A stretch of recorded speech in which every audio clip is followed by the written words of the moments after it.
bien sûr par un mot de bienvenue. C'est ravi par un de nos confrères.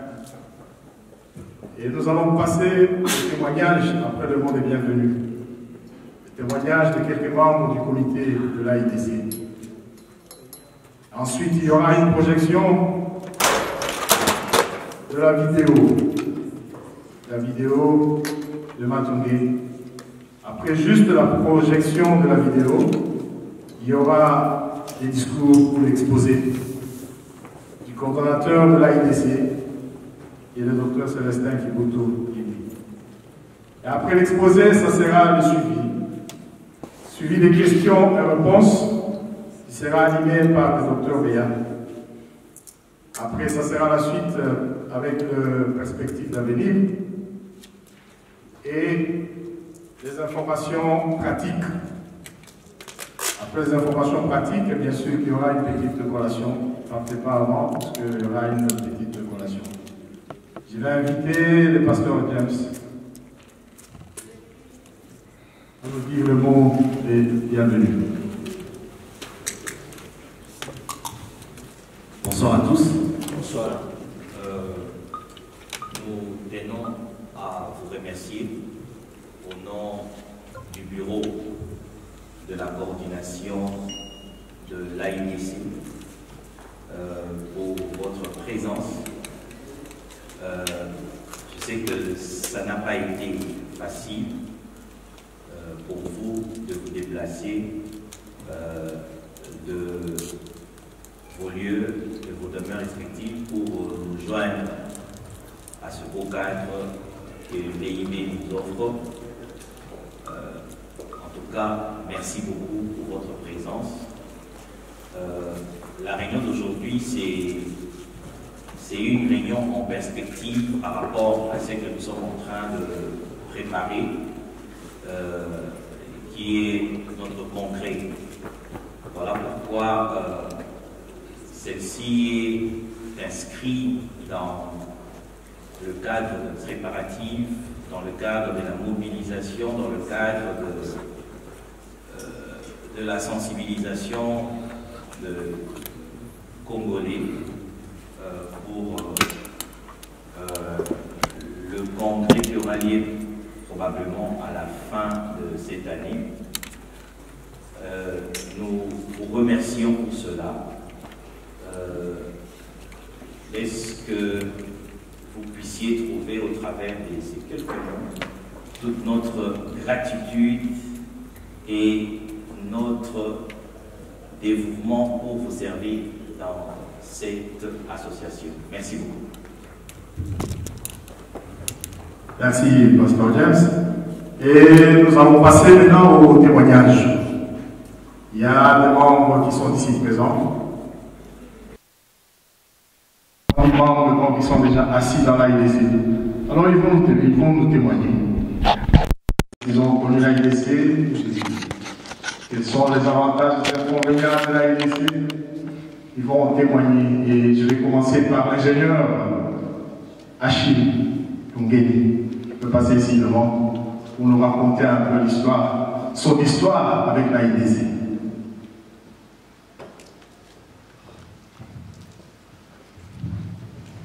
Bonjour mes frères, bonjour mes sœurs. C'est une joie de me tenir devant vous pour parler de cette association dans laquelle je suis enrôlé avec empressement. Alléluia. Je veux parler seulement de pourquoi je me suis enrôlé avec empressement dans cette association et pourquoi je dois aller en parler aux autres dans cette association. Voilà, je suis ingénieur en télécom, je suis ingénieur chef de projet, j'ai voyagé presque partout dans le monde ici, enfin de bout en bout. Ce n'est pas pour me vanter, mais c'est pour j'ai compris une chose, que dans ce monde, il y a des choses qu'on nous dit, et il y a des choses qu'on ne nous dit pas. Et les choses qu'on ne nous dit pas, ce sont ces choses-là qui sont la force d'un peuple, ce sont ces choses-là qui sont la motivation d'un peuple. On va tous dormir, on se réveille le matin, mais on se voit comme si nous tous, nous sommes en train de faire la même chose. Et pourtant, il y a des choses qui se font. Et donc, ce n'est pas caché, mais on n'en parle pas trop. Parmi ces choses-là, c'est les associations de diaspora de chaque pays dans ce monde. Je prends l'exemple, je suis parti en Afrique du Sud, ne vous en faites pas.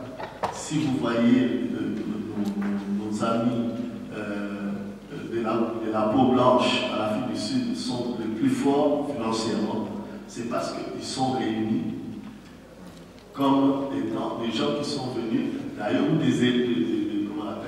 des descendants des gens qui sont venus d'ailleurs et qui se sont retrouvés en Afrique du Sud.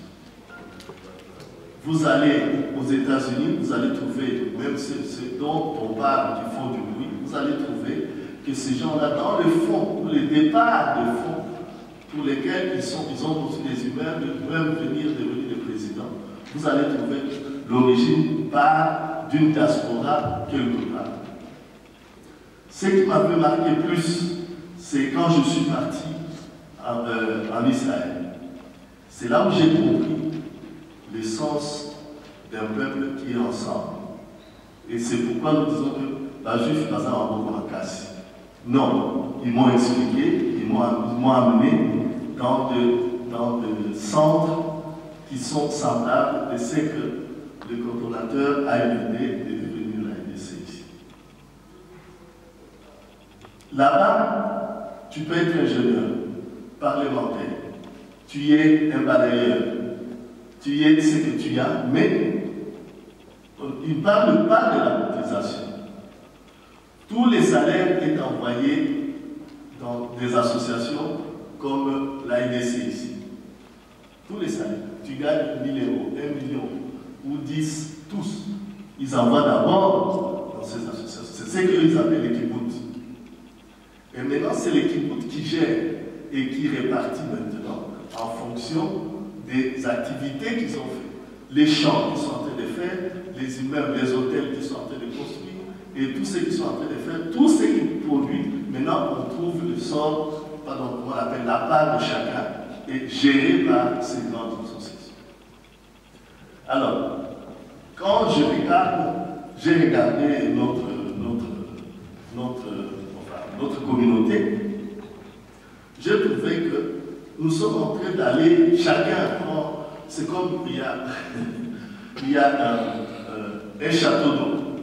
Au lieu que l'eau aille dans le château d'eau pour que chacun puisse se servir et boire, qu'est-ce qu'on fait? On vient prendre même le peu qu'il y a dans le château d'eau et chacun veut tirer la corde de son.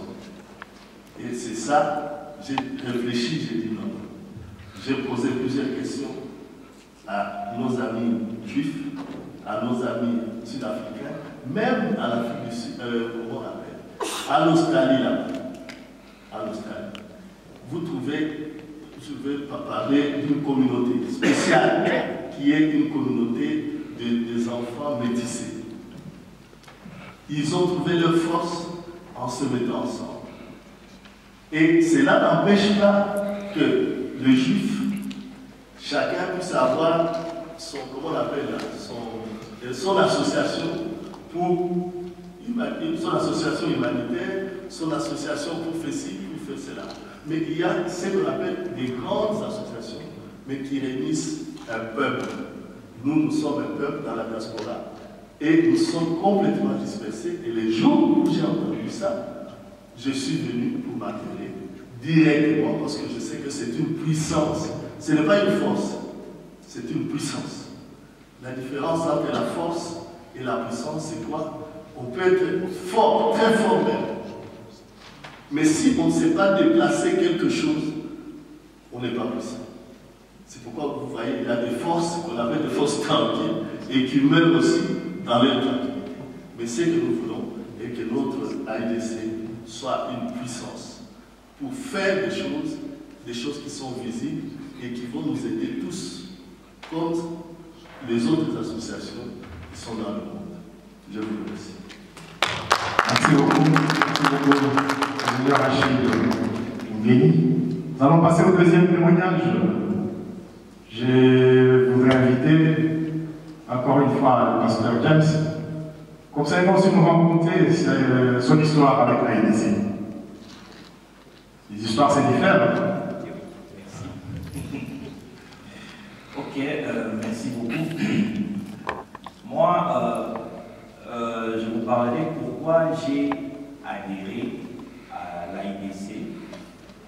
Bon, naturellement, on doit comprendre que c'est une association de Congolais. Normalement, tous les Congolais doivent y être. C'est ça le principe. Amen. Vous remarquerez que peut-être parmi vous, il y a certains qui sont encore réticents pour adhérer aux associations congolaises, notamment l'AIDC. Pourquoi? Parce que nous avons vécu plusieurs choses. Il y a eu des associations telles que l'AIDC, il y a eu le mouvement congolais, mais à la fin, c'est toujours le fiasco. Nous étions dans une réunion ici avec le docteur. Il avait fait un très très bel exposé, j'ai beaucoup aimé. Après, nous sommes allés encore à une autre réunion, c'était une réunion de pasteur, je suis pasteur.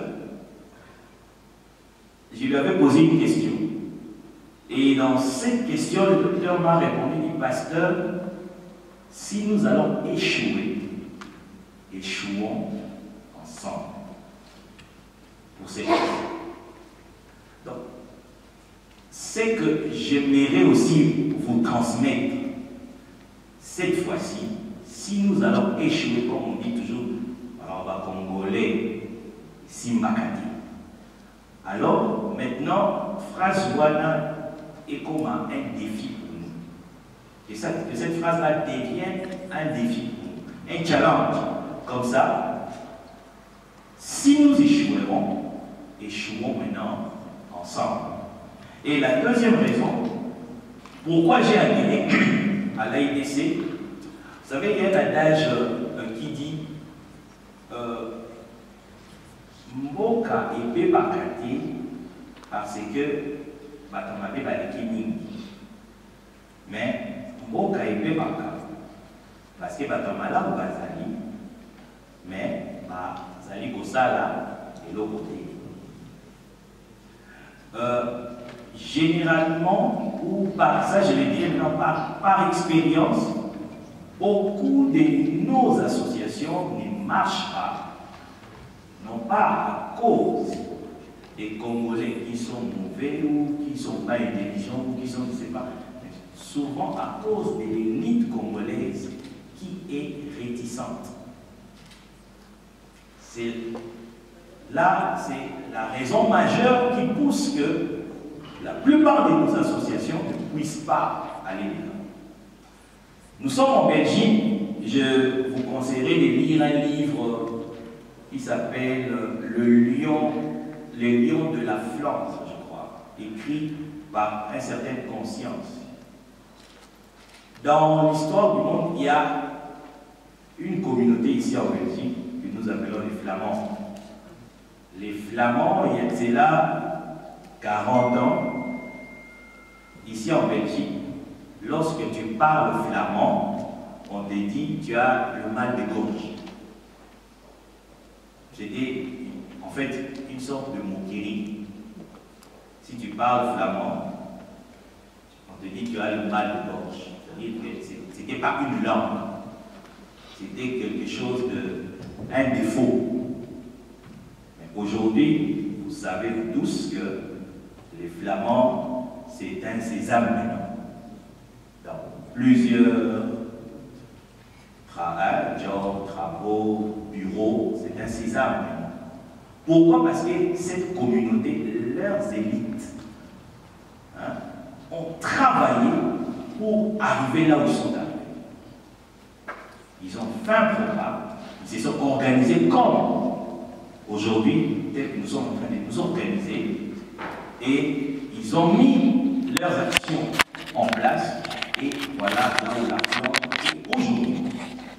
Donc, une des raisons qui m'a poussé à adhérer à l'AIDC, c'est parce que je m'estime que j'ai une pierre à apporter dans cette structure Et je pense qu'il y en a aussi plusieurs comme moi qui peuvent aussi apporter cette pierre-là. Alors, je vous en conjure, venez et rejoignez-nous dans l'AIDC. Merci. Vous avez parlé à Lingala et d'adage. Est-ce que vous pourriez le traduire en français pour ceux qui ne comprennent pas? Tout à l'heure, monsieur la ministre.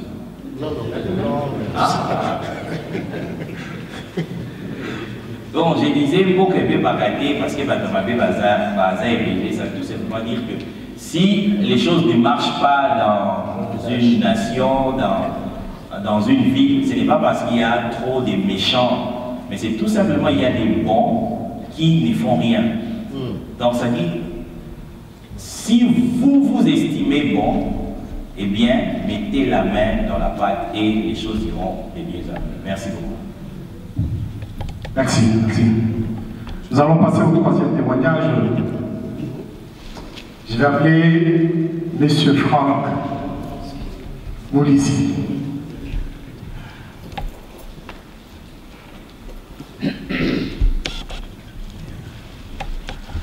Bonsoir à tous. Bonsoir. Comme on vient de le dire, je m'appelle Franck Moulissi. Dans ma formation, je suis un criminologue juriste, donc je vais vous parler dans ce sens-là. C'est vrai qu'on vient de donner beaucoup de témoignages ici. Je ne sais pas si je peux encore ajouter, tout simplement que c'est une critique touchée. Je vais commencer en disant, je présente mon hommage pour mon frère Kassaye. Pourquoi je le dis? Et que dans les contextes tels que nous les vivons au Congo, et si vous reculez un peu avec le temps, parce qu'on dit l'histoire nous apprend beaucoup de choses, nous apprend le passé. En 2000, il y a eu un affrontement des armées étrangères sur le territoire de la province orientale. Il y a eu des morts. Alors, on dit que les Congolais ne sont pas actifs. Non, les Congolais sont actifs et bien organisés à un certain niveau. Nous avons créé une association qui s'appelle l'utilisation Kivu Maniema qui compte 10 associations à l'intérieur. Et nous avons porté une plainte avec nos frères de la province orientale dans une association qui s'appelle Okapi. Et la plainte a été présentée au parquet général de Bruxelles. Et cette plainte existe encore. Nous ne sommes pas fatigués quand il y a eu le massacre à Bukavu en 2004-2006 avec tous ces acteurs criminels que vous connaissez. Nous nous sommes encore organisés dans les 10 associations qui composent cette organisation qui est au Maniema. Nous sommes allés à la Cour pénale internationale et nous avons déposé une plainte là-bas. Donc la plainte existe. Donc il y a des plaintes, une plainte ici au parquet général de Bruxelles et une autre plainte qui est à la Cour pénale internationale. Pourquoi je l'ai dit? Je l'ai dit puisque la sensibilisation au sein de la communauté congolaise est très lourde, mais il faut persévérer. J'arrive maintenant à ce de quoi nous voulons parler.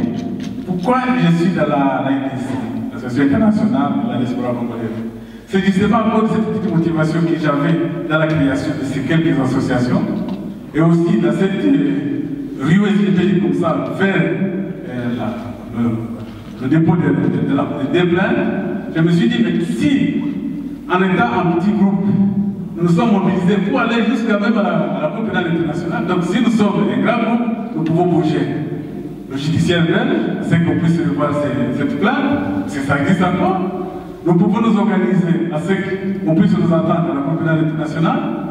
Mais dans ce cadre ici, comme vous allez bien avoir plus d'explications quand l'orateur va donner son exposé, dans ce cadre ici, je suis entré dans l'AIDC pour dire, si chacun vient avec sa petite expérience, son apport intellectuel, culturel, même social, je crois qu'on va construire tout un monument.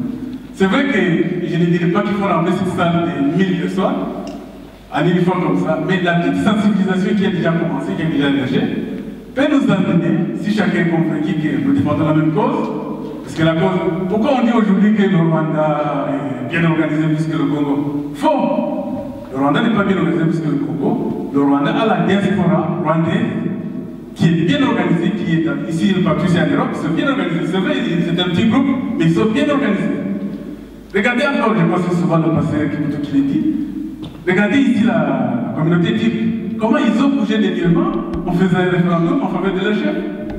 Regardez un peu les Marocains. Moi, je suis arrivé ici à faire cette planète électrogène. J'étais qu'un jeune garçon qui a débarqué pour les études et j'ai terminé les 5 diplômes universitaires. C'est pas pour m'inventer en fait, c'est dans mon patrimoine. Mais les Marocains étaient des résidus des secondes zones. On les mettait en prison à tout moment par rapport à nous les Congolais qui nous étions minoritaires. Mais voilà, aujourd'hui les Marocains, ils ont des banques, ils ont des entreprises, ils ont tout, ils utilisent les leurs. Mais pourquoi pas non? Mais pourtant aujourd'hui il y a des Congolais qui osent, qui ont des magasins. Je n'ai pas parlé de là-bas qui fait des démonstrations. Donc il y a quelques Congolais qui ont des activités professionnelles. Mais si on se rassemble, on constitue encore, moi j'ai l'impression que nous allons dans la bonne voie. Il ne faut pas qu'on connaisse nos critiques habituellement, c'est vrai, on peut se critiquer. Excusez-moi, je ne connais pas très bien les Nicolas, sinon j'allais utiliser des langages. Je parlais plutôt en Swahili, maintenant je laisse tomber. Plutôt ce que je vous demande, chers frères, vous avez l'occasion de venir ici d'écouter certains orateurs, vous allez encore écouter notre orateur, mais du moins ayons le courage, ayons la détermination de dire nous allons y arriver. Si les autres ils le font, pourquoi pas nous? Si vous voyez le lobbying, tout ce qui est aux États-Unis, ce qu'ils font en faveur de leur pays, mais aussi en faveur d'eux-mêmes. Il faut d'abord nous auto-organiser. Si nous sommes bien organisés entre nous, nous allons faire des miracles. Même le Congo qu'on dit c'est un passoire, je crois que le Congo aura un deuxième homme sur un pays comme ça qui va dire arrête, arrête. Mais si nous ne sommes pas bien organisés, nous ne sommes pas organisés, comment voulez-vous qu'on puisse donner une leçon à ces gens qui sont au Congo? En tout cas, je vous en prie, je vous supplie plutôt, ayons le courage de venir, de participer. Il y aura, notre modérateur va donner un mot de comment il faut faire, comment, ceux qui arrivent pour la première fois, comment il faut procéder. Mais dis-moi, moi je suis dedans, depuis si je peux dire comme ça, je suis l'administrateur. Je crois que les gens qui m'aiment bien, avec qui je communique, peuvent suivre mon élan, mon engagement. Si on fait la même chose de tous, nous allons construire un monument. Merci beaucoup.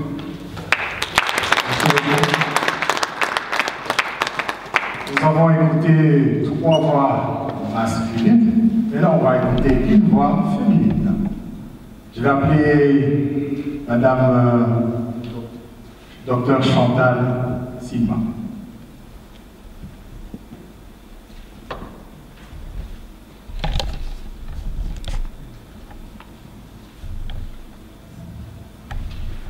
Bonsoir, chers compatriotes. Bonsoir. C'est pour moi un plaisir de prendre la parole devant vous pour partager ma petite expérience que j'ai dans l'AIDC. En fait, moi, c'est Chantal Simba, ou Banza Lyon.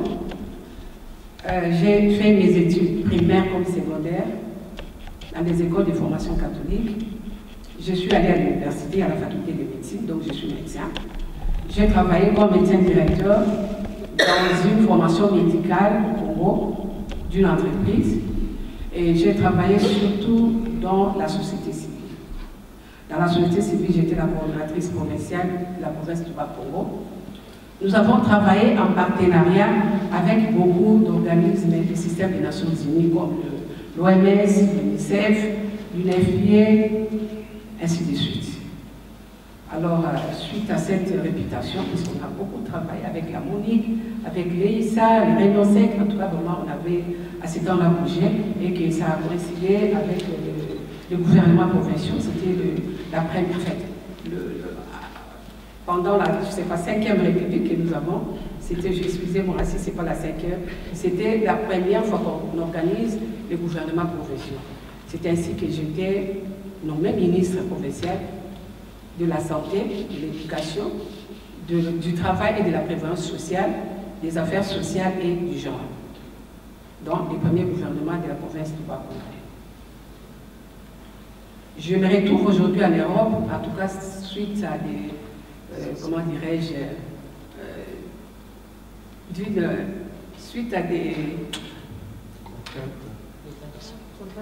circonstances. Non, pas circonstances, en fait, dans le cadre strictement privé que je me suis établie ici, en Europe. Et un jour, j'ai été conviée à assister à une réunion que le docteur Kibutu organisait. Et là, il nous a présenté les besoins d'organiser la diaspora congolaise d'une manière globale. Alors là, je me suis directement retrouvée. Pourquoi je me suis retrouvée? Non pas seulement par rapport à mon expérience professionnelle, mais surtout parce que j'ai toujours pensé que l'Afrique en général et le Congo en particulier doivent s'assumer. Nous avons beaucoup de potentialités, mais on ne se développe pas. L'Afrique doit prendre ses responsabilités dans tous les secteurs pour devenir une force, créer une force sociale, au lieu toujours d'attendre que les aides viennent par-ci par-là, mais on peut s'organiser nous-mêmes. Alors, suite à ça, je me suis dit non, par rapport à la vision, donc j'ai adhéré dans cette vision que le docteur a présentée, et je me dis, mais je vois quand même que l'AIDC propose, ose réunir tous les Congolais, c'est bon, ose réunir les fonds pour le développement, c'est bon, afin de créer un lobbying fort. On a besoin de ces lobbying-là des Congolais, c'est très important, pour créer la classe moyenne qui n'existait pas. Aujourd'hui, on dit qu'au Congo, il y a 90%, c'est même pas, les statistiques ne sont pas fiables, 90% de chômeurs. C'est pas normal. Quand on regarde le pyramide, on voit au-dessus quelques riches et toute la base là, ce sont des pauvres au Congo. Il n'y a pas la classe moyenne. Mais si nous regardons ici en Europe, c'est vrai qu'il y a des riches, il y a aussi des pauvres, mais il y a la majorité, c'est la classe moyenne. C'est ce que nous devons faire au Congo, en Afrique, d'une manière vraiment générale. Voilà pourquoi moi j'ai adhéré dans cette vision et que je vous demande aussi de réfléchir par rapport à cette vision qui est vraiment, pour moi je dis que c'est une providence. Peut-être aujourd'hui on ne comprend pas, j'appelle ça c'est la voie des sorties des Congolais. Aujourd'hui, nous sommes tels que nous sommes aujourd'hui, mais si nous pouvons, à notre niveau, quand nous avons compris quelque chose, sensibiliser nos voisins, sensibiliser notre entourage, c'est très important ces mouvements. C'est la première fois qu'un mouvement comme ça, global, qui prend tous les Congolais, sans distinction des sexes, sans distinction des religions, donc c'est tout le monde. On ne parle pas des... On vient ici, on ne parle pas des dieux, mais on parle des problèmes des Congolais, des problèmes cruciaux des Congolais. Aujourd'hui, il y a des problèmes, mais il n'y a pas un lobby. Les autres, quelqu'un passait ici avant moi, il a dit que non, quand vous allez quelque part, vous allez trouver des lobbies des autres pays. Mais nous, à notre place, c'est d'autres personnes qui parlent. Ça n'a pas de sens, alors que nous sommes quand même un pays où il y a beaucoup de la population. Mais pourquoi on ne se voit pas? On ne s'assume pas. Je crois que nous devons vraiment voir ça de près. Alors, pour terminer mon petit témoignage, j'ai quand même une question de réflexion. Je me suis posé cette question, j'ai répondu, j'ai trouvé ma réponse. Peut-être vous aussi, vous n'avez pas encore posé cette question de réflexion. Hein? Est-ce qu'il y a un besoin que les Congolais aujourd'hui, en ce moment-ci, de se réunir, de se retrouver ensemble? Est-ce qu'il y a cette besoin? C'est une question. La deuxième question, c'est de savoir, est-ce qu'il y a un besoin que les Congolais puissent réunir leurs moyens pour se développer? En tout cas, moi j'ai répondu à ces questions, j'ai dit oui. C'est pour cela que j'ai adhéré dans l'AIDC. Je suis là, j'assume. Il y a des cotisations, j'essaye de payer. Donc voilà un peu, en bref, ce que je voulais partager avec vous. Je dis et je vous remercie. Remercions les 4 personnes qui sont venues témoigner pour l'AIDC. Maintenant, nous allons passer à la projection de la vidéo de Matongé. Frère Alain.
L'église est autonome, sommes malades, ça va tout vient, Dieu est dans le macao, il y a ça la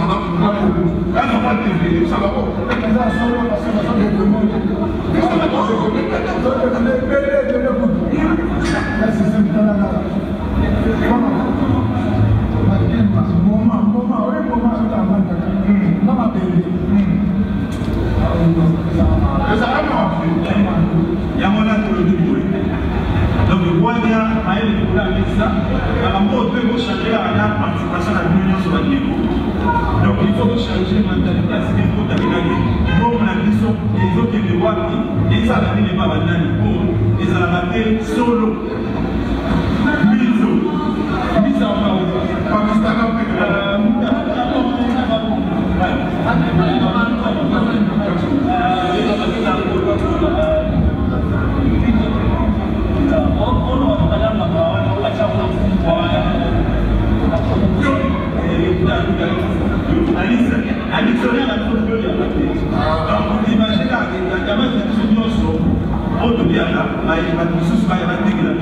après tu roules dans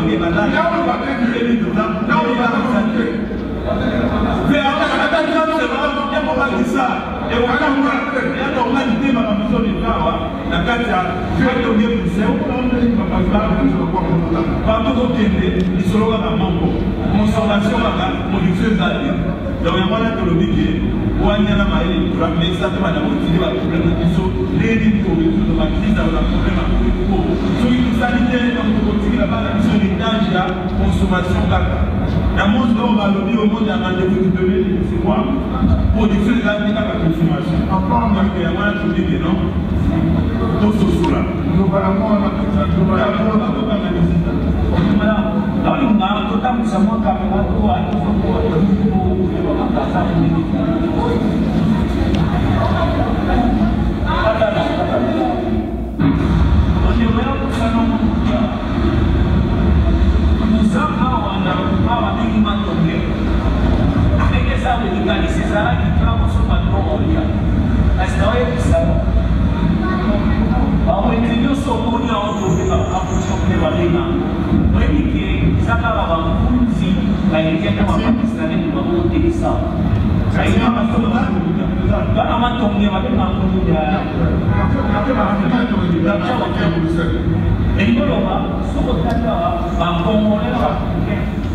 technique a toujours ses caprices.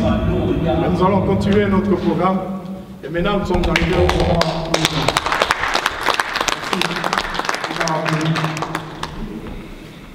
Nous allons arriver au moment du discours, au moment de l'exposé du coordonnateur de l'AIDC, du visionnaire de l'AIDC. Il n'est autre que le docteur Kiboutoum Célestin, et il est le pasteur de l'Église internationale de Bruxelles dans ce beau cadre où nous sommes. Je voudrais bien que nous puissions encourager à cet exposé. Merci beaucoup. Et je passe la parole à notre coordonnateur et visionnaire, le docteur Kiboutoum. On peut l'applaudir s'il vous plaît.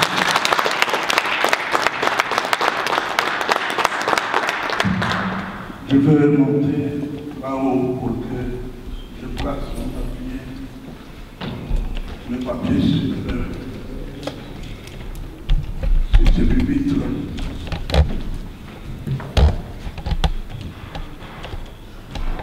Puisque tout le monde est en train de se présenter, d'abord je commence par remercier les collaborateurs qui ont donné leur témoignage.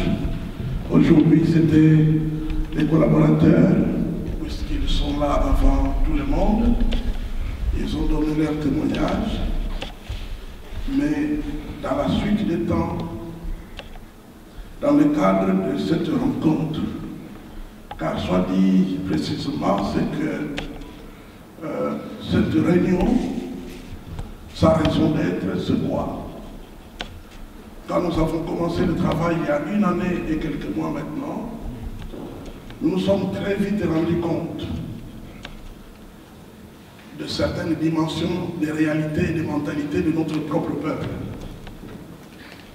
Notre peuple n'agit pas après avoir regardé une vidéo à l'Internet. Bien sûr qu'ils peuvent être mécontents, et ils peuvent même en parler à des amis, mais ils ne passeront pas à l'action. Nous ne voulions donc pas dépendre uniquement des exposés suivis dans nos forats de l'Internet, Facebook et d'autres. Nous avons plutôt compris que notre peuple aime le contact direct.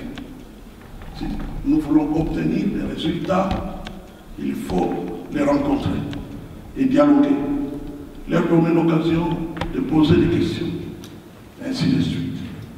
Voilà pourquoi, dans le cadre de l'équipe de base, nous avons décidé d'avoir une réunion trimestrielle.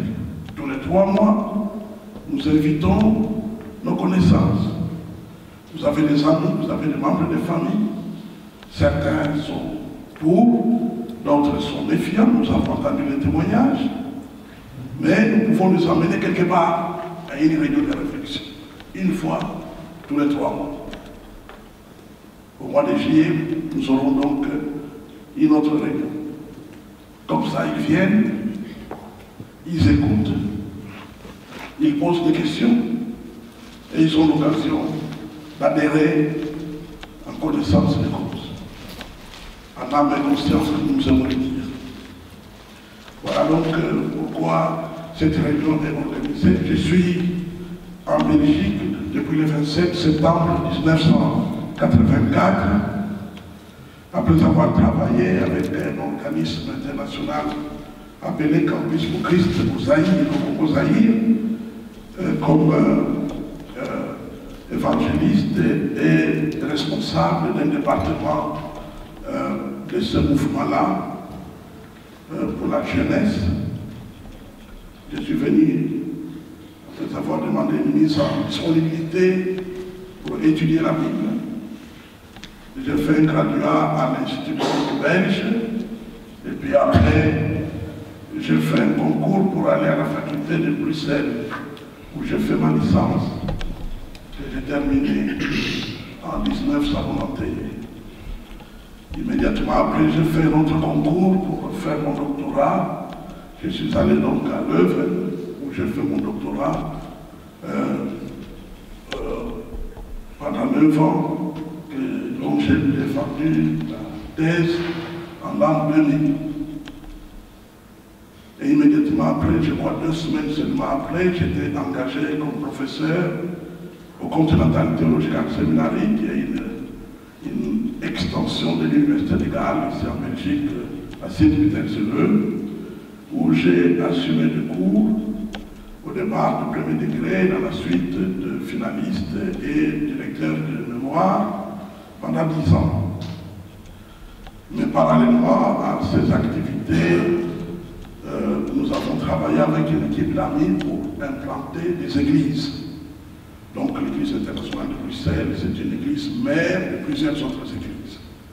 Nous avons donc implanté une église à Bruxelles, une église à Alost, une église à La Louvière, une église à Londres, une église aux États-Unis, une église France, Saint-Brévin-le-Pin, et une église à Abidjan, la seule que nous avons en Afrique. L'église à Abidjan, pourquoi? Parce que nous avons cru que nous devrions participer à un mouvement particulier des chrétiens qui étaient en train de devenir des musulmans, principalement dans la ville d'Abidjan. Et dans mon expertise de travail missionnaire, j'ai cru que c'était bon de placer un lieu de réflexion pour montrer que rester chrétien c'était mieux, pour ne pas se retrouver un jour à porter des ceintures qui ne sont pas bien. Donc voilà un peu mon petit parcours. Nous continuons à diriger l'Église internationale de Bruxelles. Actuellement, je donne pas cours de façon classique. Je donne juste des conférences. Je me suis spécialisé principalement dans le domaine de l'exorcisme. J'éclaire les gens dans l'exorcisme. J'ai écrit quelques livres sur le sujet et c'est ce que je fais par-ci par-là où on m'invite pour aller m'occuper de ce travail. Mais il y a un élément que j'aimerais ajouter, c'est que dans mes études, il y a des choses principales qui se sont passées. La première chose, c'est que j'ai étudié pour 40% de mon doctorat des études d'anthropologie culturelle. Et dans l'anthropologie culturelle, le sujet, c'est l'immigration des peuples qui se déplacent, à cause de la guerre, de la famine et beaucoup d'autres cataclysmes qui se passent dans le monde. Et donc, cela veut dire que l'immigration produit des diasporas. Et nous sommes une diaspora à cause des souffrances provoquées par les temps, les 32 ans de Mobutu, suivi des autres années qui ont suivi, il y a eu une dispersion. Je n'oublierai jamais l'un de mes directeurs, comme M. John Campus Christ, qui m'a dit dans sa voiture, il m'a dit, Kibotou, je pense que maintenant, c'est le temps d'aller à l'étranger. La vie va devenir impossible ici à l'intérieur. Et quand les choses seront organisées, on pourra revenir. Revenir, oui, parce qu'une diaspora ne dure que 50 ans. C'est scientifique. Donc je ne vous donne pas une opinion. C'est scientifique. Qu'est-ce que cela veut dire? Cela veut dire que lorsque tu as dépassé les 30 ans à l'étranger, tu es déjà atteint par la maladie de ton pays d'origine. Tu as envie de retourner. C'est la seule chose qui explique que les Juifs, qui pourtant se sont épanouis dans le pays où ils avaient des maisons, de la nourriture, tout ce qu'on veut avoir, mais n'agir que sur le retour sur un territoire désertique, là-bas, en Israël, dans la région de la Palestine. Donc, j'ai donc découvert vraiment le besoin que la diaspora s'assume pour qu'un retour, puisque ce retour ne sera jamais planifié, ni par les pays dans lesquels nous sommes dispersés, ni par le pays, notre pays. Ce n'est pas eux qui vont vous préparer où vous irez loger, comment vous irez vivre là-bas. Donc on doit s'organiser.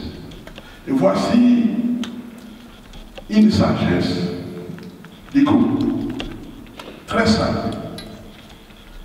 Le groupe, un individu, je veux dire, ne peut pas couvrir à lui seul les besoins d'un grand groupe. Même si vous êtes milliardaire, vous ne saurez pas. Vos milliards vont vite se dissiper et vous deviendrez pauvres comme ceux que vous aidez. Par contre, le groupe, l'individu qui est dans un groupe, n'a qu'un petit rien à mettre. Et si tout le monde réagit de la même manière, j'aime l'explication de notre ingénieur, nous devenons une puissance. Toi seul, tu resteras une force. Mais dans un groupe où nous serons capables de faire de grandes choses, nous deviendrons donc une puissance. Voilà pourquoi, à partir de là, j'ai compris que nous devons absolument venir ensemble pour faire quelque chose. Je n'en suis pas encore aux objectifs de la IDC. Et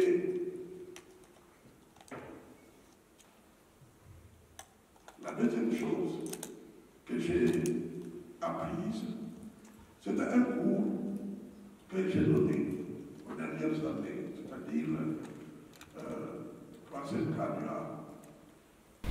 Et comme la section francophone n'avait que 3 ans, programme de 3 ans. Donc, c'est un module qui a été concocté par un Allemand, Christian Schwarz.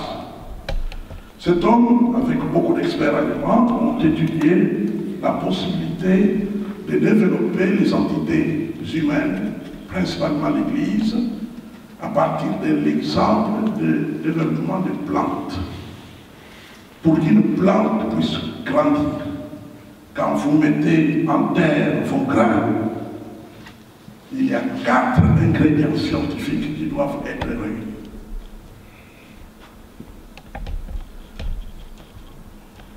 On n'a pas besoin d'entrer en chimie là-dessus.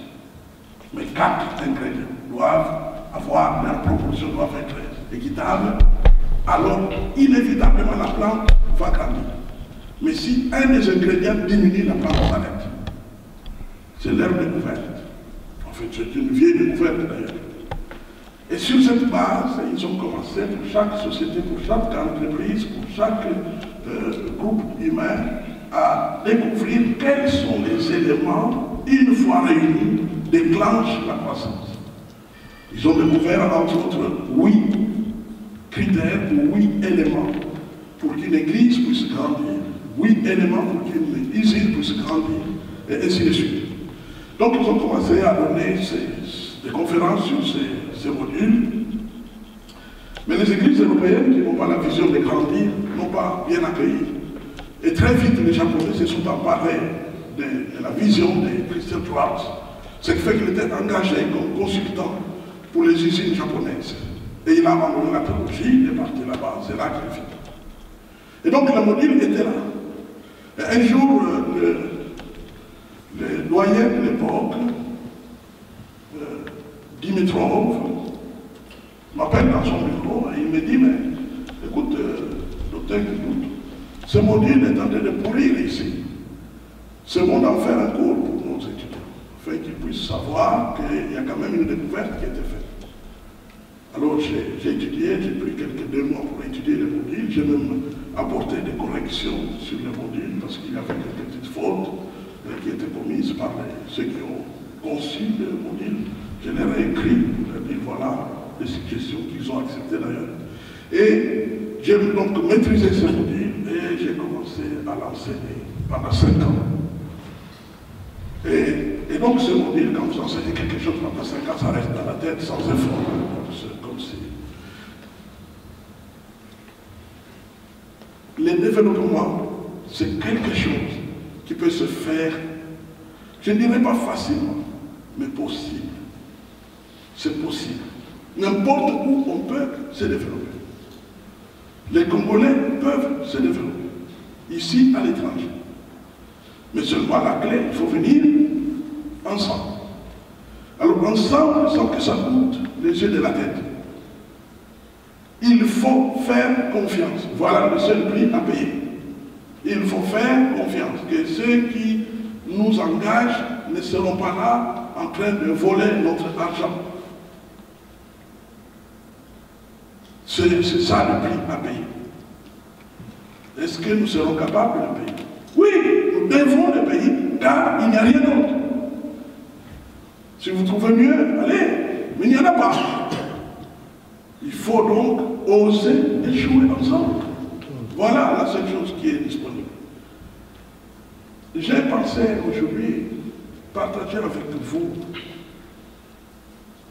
assez courtement 5 petites pensées qui me préoccupent ces derniers temps, alors que je vois petit à petit notre mouvement prendre de l'envol. La première chose, que devons-nous faire du temps présent? Nous, diaspora congolaise, partout où nous sommes, que devons-nous faire? Et la réponse que j'ai trouvée, c'est l'attitude du président Mandela, paix à son âme, lorsqu'il était en prison pendant 27 ans. il a dit à ses amis prisonniers, pour la même cause, nous ne pouvons pas perdre notre temps à trouver des avocats qui nous défendent pour que nous sortions d'ici. Nous allons nous épuiser si on ne sort pas. Nous ne pouvons pas perdre notre temps à murmurer et à nous fâcher contre ceux qui nous ont mis injustement en prison. Mais nous devons faire comme si demain nous ferons beaucoup de choses. Et c'est ainsi que Mandela n'a pas demandé qu'on amène des tapis pour faire la gymnastique, mais il a fait venir des bibliothèques.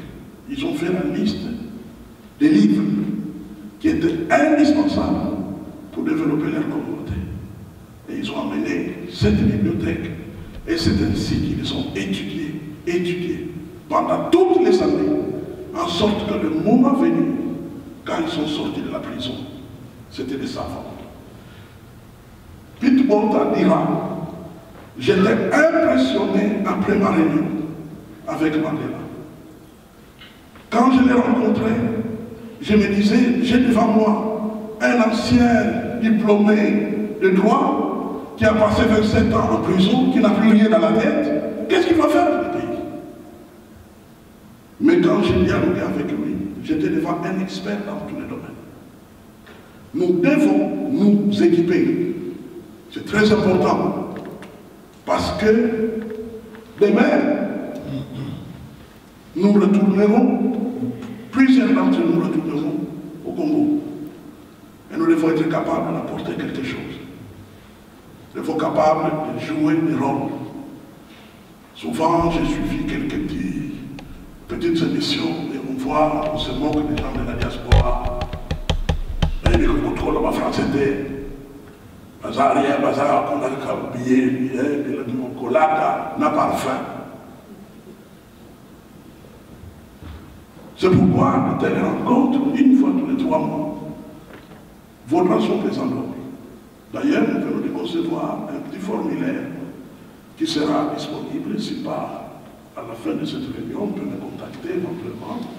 C'est un formulaire que nous avons dit à notre dernière réunion, où n'importe qui de la diaspora, où qu'il soit, parmi nous ici en Belgique ou ailleurs, il peut retirer ce formulaire et remplir pour un sujet qu'il peut exposer lors de l'une de nos rencontres, un sujet utile à notre communauté. Nous savons que l'expertise ne se trouve pas seulement chez les membres qui sont déjà dans l'équipe. L'expertise se trouve chez plusieurs. Vous avez un domaine que vous maîtrisez, un domaine que vous estimez que votre contribution, votre apport sera utile pour notre communauté. Eh bien, vous aurez, lors de nos prochaines rencontres, 15 minutes pour dire quelque chose de consistant. Et pendant quelques 5-10 minutes, on vous pose des questions. Et de la sorte, nous allons nous enrichir mutuellement. Même si vous n'avez pas étudié, n'oubliez pas que Dieu, même Dieu, qui sait qu'il y a des gens qui n'ont pas lu, mais il a mis sa parole dans un livre. Parce qu'il savait très très bien que ceux qui ne savent pas lire peuvent au moins écouter. Et quand on met ça dans ta langue, tu comprends. Et donc, ce qui fait que ce n'est pas une école, ce n'est pas une classe. Ah, comme même ça ma classe. Non, ça n'a rien à voir. C'est tout simplement que nous soyons avertis. Nous soyons un peuple éveillé. Que nous puissions savoir quoi faire. Remarquez, regardez par exemple la contribution de nos amis. Ils sont allés à Matonge, ils ont observé, ils ont dit des choses. Si vous avez applaudi, je sais pourquoi. C'est parce que c'est vrai. Et que ça ne devrait pas être ainsi. Et qu'on devrait changer cela. C'est leur rapport pour notre communauté. Leur contribution pour notre communauté. Il faut que chacun, partout où il a pu glaner quelque chose, l'apporte, nous apprenne. Récemment, j'ai appris que même au Congo, on peut cultiver des raisins. Je dis, oh, c'est formidable ça. Moi, je me suis toujours posé la question, qu'est-ce qu'il faut pour qu'il y ait des raisins sans pépins? Tu manges, tu envoies dans la bouche, tu n'as pas à trier, tu écrases, tu as ton jus. C'est parti. Donc il y a des choses à apprendre. Un jour, quelqu'un me disait, mais non, je suis allé chez l'assistant social, et il m'a dit qu'il y avait une opportunité pour moi d'aller apprendre à faire l'élevage des vaches. Je lui ai dit, qu'est-ce que tu as dit? Oh non, écoutez, moi ça ne me va. Mais va! Vas-y! Va apprendre comment! Vous savez, ces gens sont tellement... S'ils jettent le nez, c'est qu'ils en ont à gogo. Mais comment en arriver là? Vous savez, c'est toujours surprenant. Quand vous voyez parfois un jeune garçon qui descend comme ça sans peur, sous les mamelles, le sein d'une vache, et qui jongle un peu, puis le nez commence à sauter. Tout ça, on en a besoin. Chacun dans son domaine, chacun dans son milieu, tu as pu apprendre des choses. Prends-les et apporte pour le bien de nous tous. Dans Google, bien aimé, sur Internet, il n'y a pas que la musique, il n'y a pas que Kofi Olomide. Il y a aussi des bibliothèques. Tu tapes un sujet et vous avez des informations formidables. Un jour, je me suis amusé, malheureusement j'ai déjà oublié une bonne partie de ce que j'ai appris, mais j'en ai gardé quand même de bons souvenirs. Je suis entré sur Google, je voulais apprendre à cuire le croissant. J'ai toujours vu que le croissant c'est vraiment succulent et intéressant. Et j'ai passé 2 heures à apprendre. Et donc c'est important que nous puissions apprendre. La deuxième chose, que faire de nos associations et de nos plateformes? Puisqu'il y en a beaucoup. Tout à l'heure, on nous a parlé même d'une dizaine, rien que dans une province. Que faire de nos associations? Bien aimés, ne faisons pas, et je voudrais faire un appel aux amis qui sont dans des associations avant notre petite année d'existence. Ne faisons surtout pas la guerre des associations. Non, non, non, c'est une honte. Les associations sont utiles à tout le monde. Ce qui diffère d'une association à une autre, vous le savez, ce sont les objectifs. La mission que vous vous assignez, que vous voulez accomplir. Alors qu'est-ce que nous devons faire de nos associations? Les connaître, les comprendre, leur rendre visite. Et quand une association organise une rencontre comme celle-ci, allons-y, soyons là. Dans la mesure où ça concerne les Congolais, soyons là, apprenons, découvrons. Soyons imprégnés de la vision de notre peuple et tout ce qui se passe.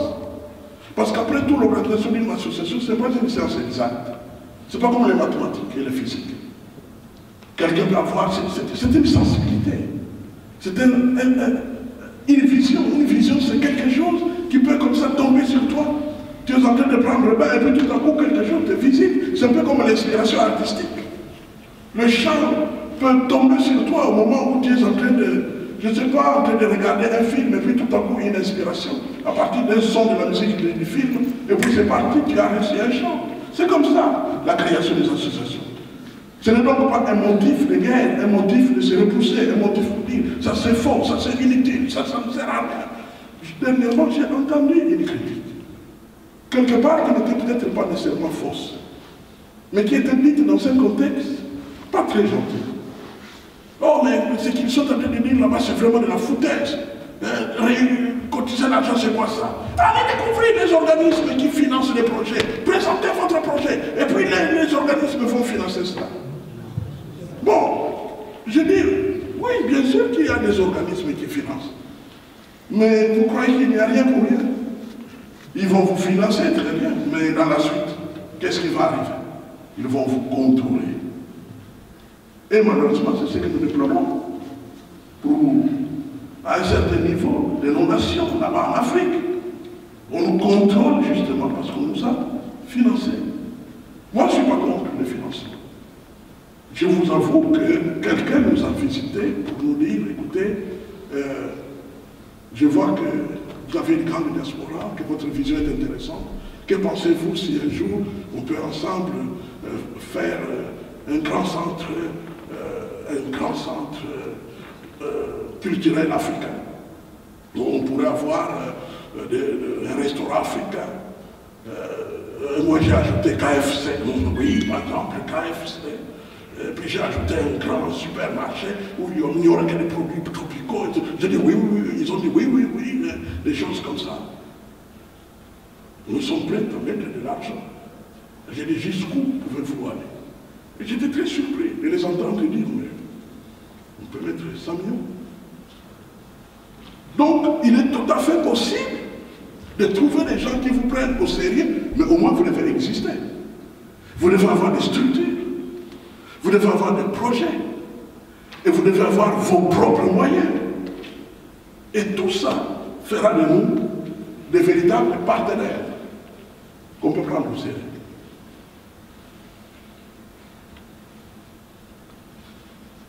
Troisièmement,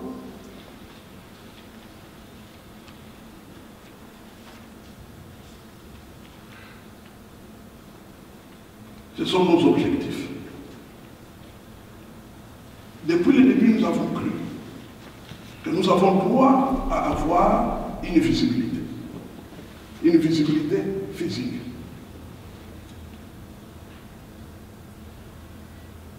Quelle visibilité physique, vous le savez? Récemment, nous avons regretté le départ de l'un de nos plus grands politiciens. Et l'émotion a joué. Et nous étions là des milliers. Jusqu'à présent, c'est tout ce que nous avons. C'est l'autocritique. Je suis congolais. Je n'ai pas un autre peuple. Je n'ai pas un autre peuple. Je suis congolais, mon peuple c'est les Congolais. Vous n'avez pas d'autre peuple. Votre peuple c'est les Congolais. Nous devons faire avec. Ils sont brognons, oui, mais c'est notre peuple. Ils sont bizarres, oui, mais c'est notre peuple.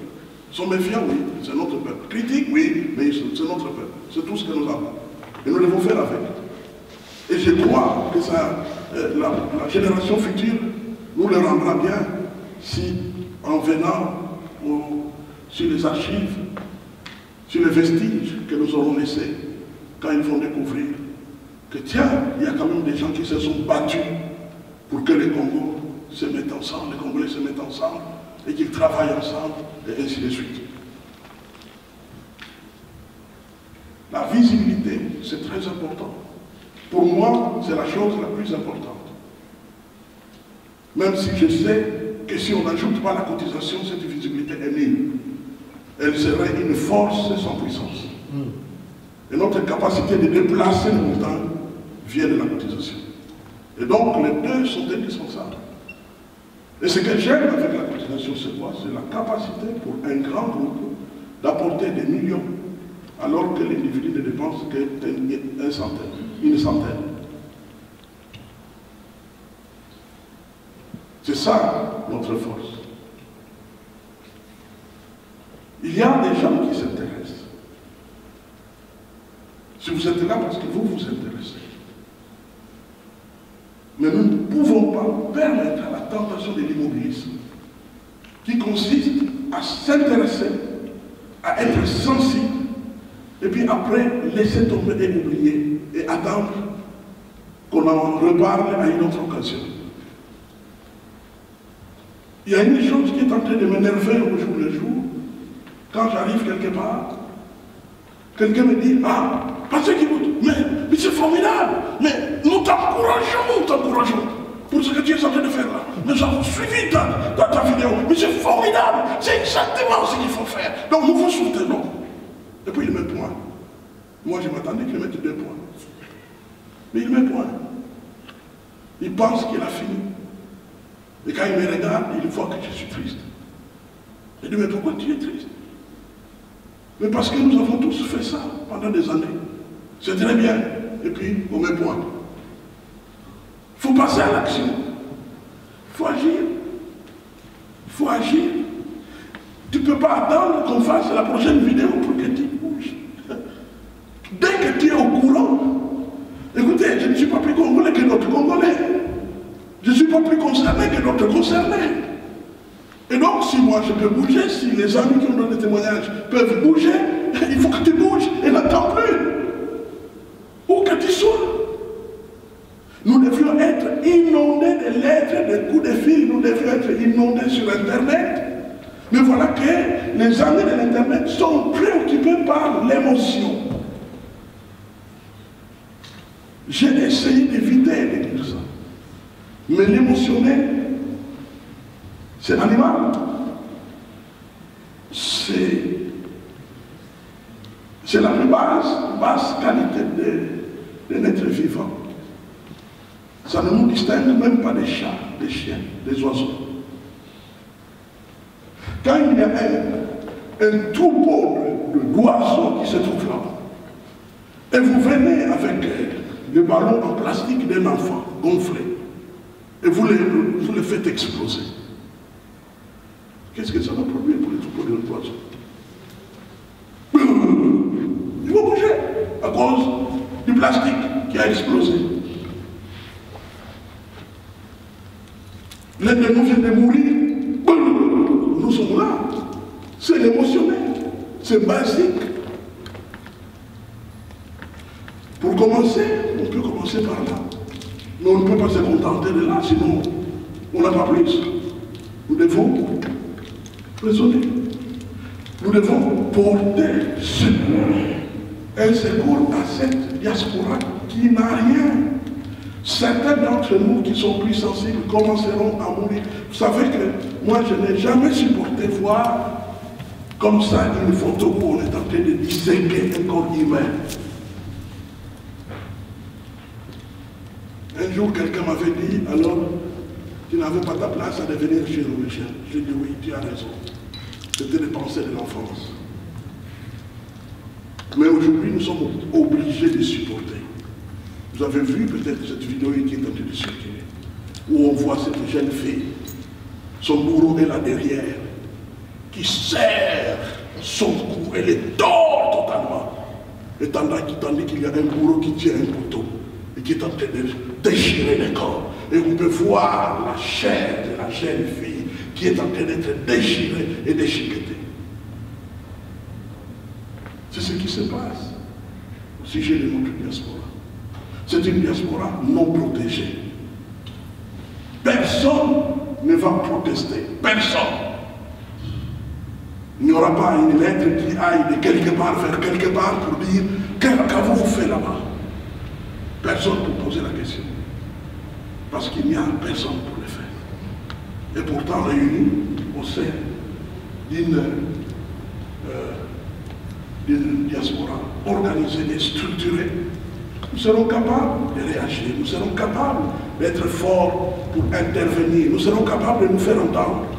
Vous savez, quand un ministre sort et regarde à la fenêtre et il voit 20 000 personnes, il ne retourne plus comme il est sorti.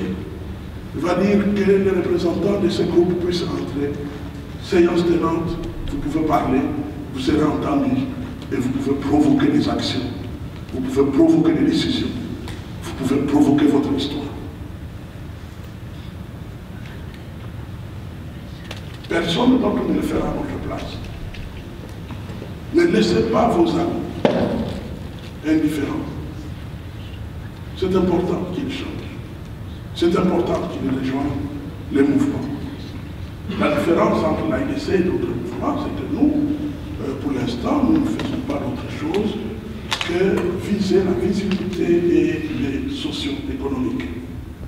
C'est très important. Donc, la cotisation, c'est une cotisation, nous avons allégé, nous avons baissé la manière de verser la cotisation. Autrefois, on s'est dit, bon, pendant une année, 100 euros, c'est bon, mais maintenant nous avons compris que même si c'est 100 euros en une année, c'est pas beaucoup, mais 100 euros en une fois, c'est quand même beaucoup. C'est pourquoi nous avons maintenant des virements au nom de l'association. Et vous pouvez le faire en 3 tranches. Donc, 30 euros ce mois-ci, 30 euros le mois suivant, et les 40 autres le 3e mois, vous avez fini pour payer votre cotisation annuelle. Et nous sommes en train d'encourager que les amis continuent à payer leur cotisation 2016-2017, les deux, pour que nous puissions avancer. Alors, je termine par une réflexion.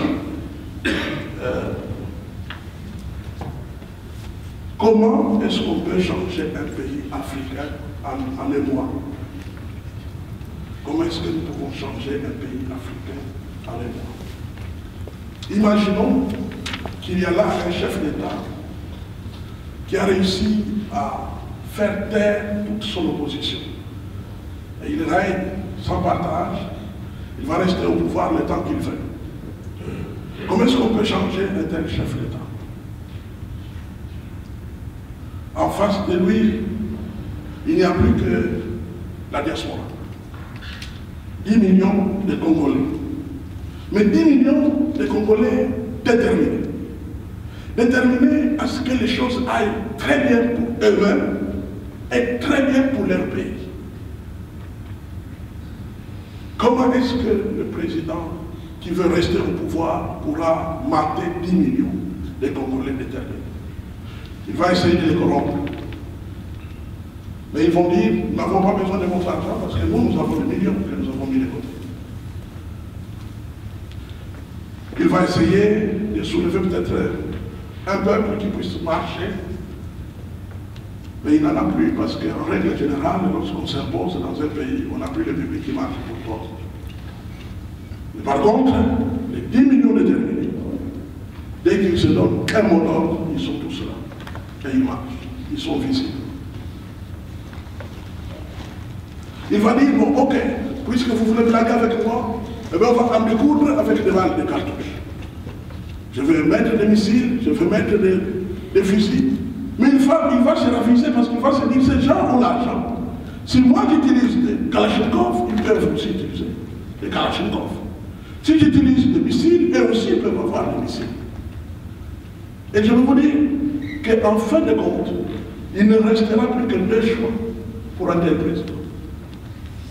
Soit il fuit et il laisse le pouvoir, et le peuple peut s'organiser librement sans lui. Ou alors il se convertit. C'est-à-dire il devient coopératif. Il dit venons, parlons. Que voulez-vous? Que pouvons-nous faire? Où allons-nous? Après tout, c'est notre pays. Je suis prêt à contribuer. Je suis prêt à collaborer. Et ainsi de suite, il se convertit. Donc, pour moi, sans aucun effort, si la diaspora venait ensemble, nous devenons plus forts que n'importe quel président du Congo. Nous serons plus forts que son successeur Joseph Kabila, parce que nous serons un Congo fort et puissant, et libre, et capable d'influer en faveur de notre pays. Pourquoi je parle de la sorte? Bien sûr, quelqu'un me dirait, oui, mais ça c'est de la politique. C'est vrai que c'est un peu comme de la politique, mais la réalité qui est là, c'est tout simplement la force ou la puissance que produit un groupe qui est organisé. Tout à l'heure, on nous a parlé de lobbying. Comment pouvons-nous être un lobbying invisible? Ça n'existe pas. Nous devons être un lobbying visible et capable de transformer les choses. Chacun de nous tous qui avons parlé ici, et plusieurs d'entre vous qui êtes encore à l'Assemblée aujourd'hui, et qui peut-être à notre prochaine réunion prendrez la parole pour donner votre témoignage, pourquoi vous vous intéressez à l'organisation. Nous avons déjà été, nous nous sommes illustrés dans les domaines qui sont les nôtres, sur le plan individuel. Nous avons entendu le témoignage de chacun. Et vous voyez que du point de vue individuel, on peut vraiment dire qu'il y a parmi nous des gens qui ont un parcours, peut-être même un parcours impressionnant. C'est justement ces différents parcours que nous devons mener ensemble pour constituer la force commune, qui deviendra la puissance commune.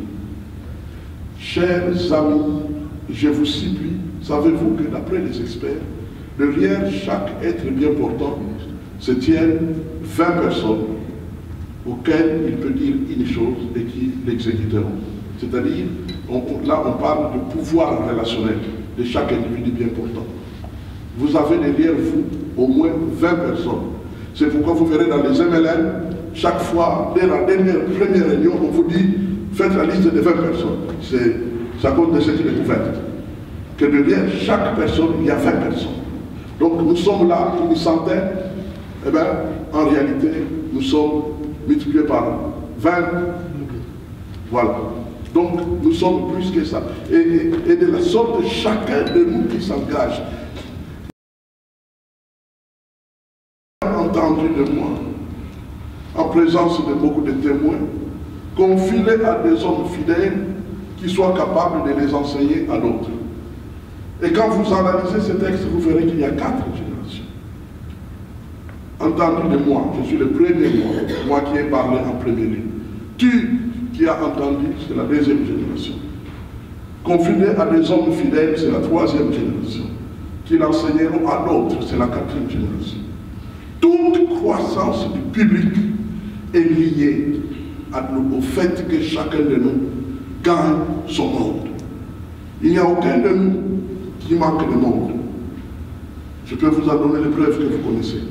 Les jours de votre anniversaire, qui vous téléphone. Les jours où vous avez un deuil, qui vient. Les jours où votre fils ou vous-même vous vous mariez, qui vient. À qui pensez-vous? Donc chacun de nous a un public. Et nous devons amener ce public avec nous. C'est notre peuple. Ce sont nos Congolais. Ils vont dire non, mais tel, nous les connaissons, tel, ainsi de suite. Ici, ce n'est pas tel. Ici, c'est le peuple. C'est le peuple. Tel ne compte pas. Il faut même leur dire que si tel, il était comme ça, oui, ne vous en faites pas. S'il reste comme ça chez nous, il va sauter. Il sera un petit maillon qui sera quelque part insignifiant. Parce que ce qui compte chez nous, c'est le peuple. Et ce n'est pas l'individu. C'est le peuple. Alors, je termine simplement par vous dire, vous qui êtes déjà engagés, merci. Vous qui êtes venus observer, engagez-vous. Vous approcherez nos tables, il y a des formulaires là-bas. Vous qui avez à cœur des spécialités pour pouvoir contribuer lors de notre prochaine réunion au mois de juillet, approchez-nous, remplissez les formulaires, proposez-nous votre sujet, 2 ou 3, et nous allons dialoguer, négocier pour que vous puissiez choisir le sujet que vous pourrez suivre. Voilà ce que je pouvais partager avec vous. Il n'y a rien de nouveau, sinon la seule chose nouvelle, c'est que nous devons encore être plus visibles que nous le sommes aujourd'hui. Et nous devons cotiser davantage que nous l'avons fait jusqu'à présent. Que Dieu vous bénisse. Et ça va être des applaudissements. Merci, docteur Ibuto, pour l'exposé. Et l'exposé sera suivi de questions-réponses. Et je vais donner la parole au docteur Béa qui va animer cette séance. Merci Lucien. Bonsoir à chacune, bonsoir à chacun. C'est une joie pour moi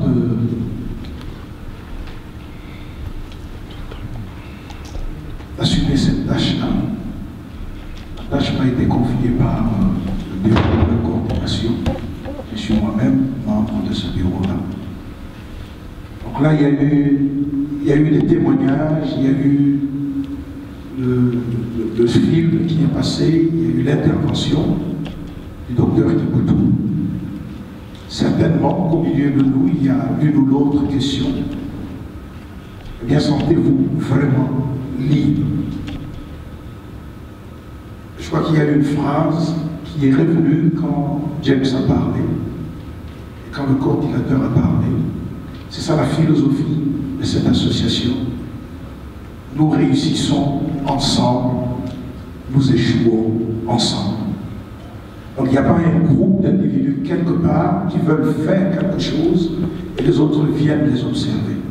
Donc ce n'est pas ça la philosophie. Nous voulons marcher ensemble, nous arrêter là où nous allons nous arrêter, ou continuer jusque là où nous sommes capables de continuer. Donc sentez-vous vraiment à l'aise et libre, il n'y a aucune question qui sera embarrassante. Et les membres du bureau sont là, selon l'expertise de chacun, ils pourront apporter des réponses appropriées. Voilà, si quelqu'un a besoin d'intervenir, il peut juste lever sa main, il passera le micro, il se présente, et puis il peut poser sa question.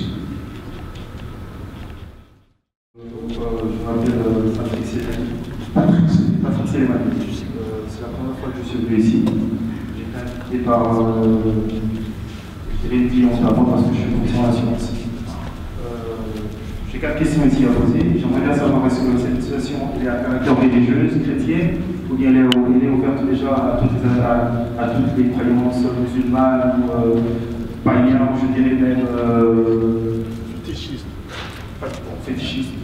Voilà. Ça, c'est ma première question.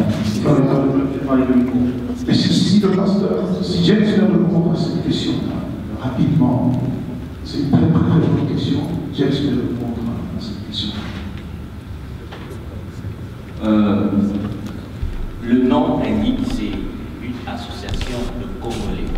C'est-à-dire, le premier élément qui fait de vous membres, c'est être Congolais d'origine, impossible. Que vous soyez chrétien, on n'en parle même pas. En titre d'exemple, lorsque on préparait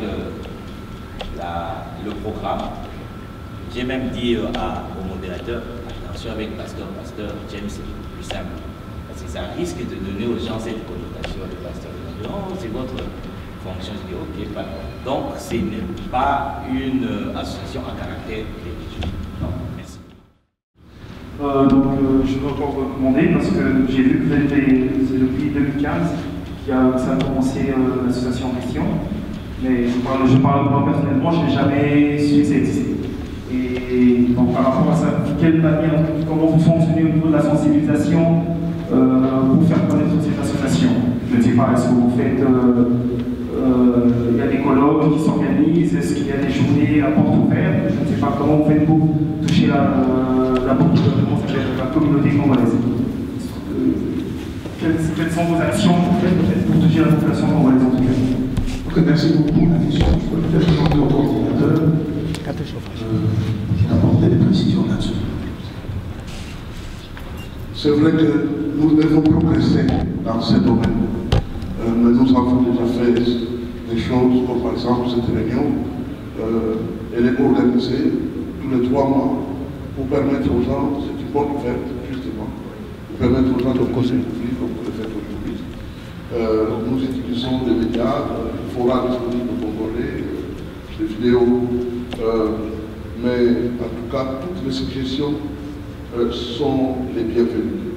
Nous savons que nous avons un site web que nous devons encore moderniser, mais on doit aller plus loin. Merci. Ok, et bon, je vois ici que vous avez dit que c'est tous les 3 mois que vous vous réunissez. Je veux dire moi aussi déjà parce que je commence à peu près à adhérer à cette idée. Et est-ce que vous trouvez que c'est assez suffisant pour que les gens viennent tous les 3 mois? Parce que vous avez dit tantôt que ça sera au mois de juillet. Et admettons qu'aujourd'hui, si on trouve des gens, on est en train de parler avec des gens qui sont sensibilisés, qui trouvent qu'ils peuvent aller dans ce sens-là de cette association, est-ce qu'il faudrait que j'attende les 3 mois pour venir, qu'il y ait une réunion, ou bien dans l'autre temps, il y a des rassemblements qui se font tous les mois, chaque semaine? J'aimerais bien savoir par rapport à ça. Parce que bon, avec 3 mois après, c'est... Merci beaucoup. Je vous proposerai de poser la 4e alors. Comme ça, on répond directement. Au fait, nous avons voulu éviter que l'AIDC devienne une église, en ayant des activités chaque semaine. Ça serait très compliqué. Ça c'est numéro 1. Numéro 2, c'est rencontrer, c'est bon. Mais ce qui est plus efficace, est-ce que les gens sont capables de répondre aux objectifs? Alors on peut dire oui, même quand on est à domicile sans aller à une réunion. C'est-à-dire s'inscrire. Et là, on le fait sur notre site web, on s'inscrit, et puis on peut payer sa cotisation. Alors, en ce moment-là, la rencontre peut venir le temps qu'il faut, parce que finalement, ce qui est vraiment important, c'est que nous soyons efficaces dans nos objectifs. Par exemple, s'il y a un besoin pour que nous puissions marcher, que nous puissions sortir pour exprimer peut-être une indignation, alors en ce moment-là, ça ne va pas attendre 3 mois. Nous pouvons, récemment, il y a eu des départs regrettés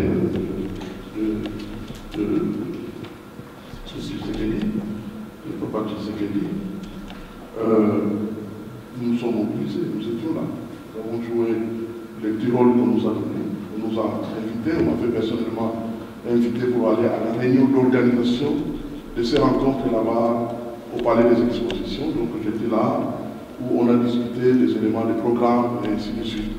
Donc nous avons répondu présent. Donc quand il y a une urgence qui demande la manifestation du premier objectif qui est la visibilité, nous n'allons pas dépendre d'un rendez-vous ultérieur. Ça c'est une chose. Et la deuxième chose concernant les cotisations, donc nous faisons en sorte que tous ceux qui sont touchés sentent le besoin de s'engager. Maintenant, j'ai envie de vous écouter personnellement en dehors de la réunion, parce que j'ai entendu parler de votre métier, de votre profession. C'est une profession où on apprend pas mal de stratégies pour ratisser fort. Et là, nous avons besoin de conseils. C'est là, justement, que j'ai besoin d'un corps où chacun de nous apporte du sien. Bonjour, je m'appelle Célestin Bamichou. Pour le moment, j'ai fait une recherche sur l'insertion socio-professionnelle de la diaspora congolaise, notamment les diplômés sur le marché de l'emploi en Belgique, à l'Université catholique. Voilà. Alors, ma question, c'est de savoir la qualité des membres. L'idée est vraiment très géniale. Et après l'exposé du pasteur et différents témoignages, je n'hésite pas en fait d'adhérer en fait à l'association, parce que la force d'un peuple, c'est son union. Si on n'est pas unis, quand on est dans un pays d'accueil, quand on est à l'étranger, on est faible. Et en étant unis, nous pouvons revendiquer et avoir peut-être les gains de cause par rapport à notre nomination. Donc ma question, c'est par rapport à la qualité des membres. Est-ce que c'est écrit dans les exposés, peut-être dans les textes que je n'ai pas encore lu, ça sera peut-être plus clair. C'est que les membres sont là, ils vont contribuer 100 € par an. Et vous avez dit qu'il faudra aussi, c'est un projet de participation, pas d'assistance, de participation, tout le monde doit participer.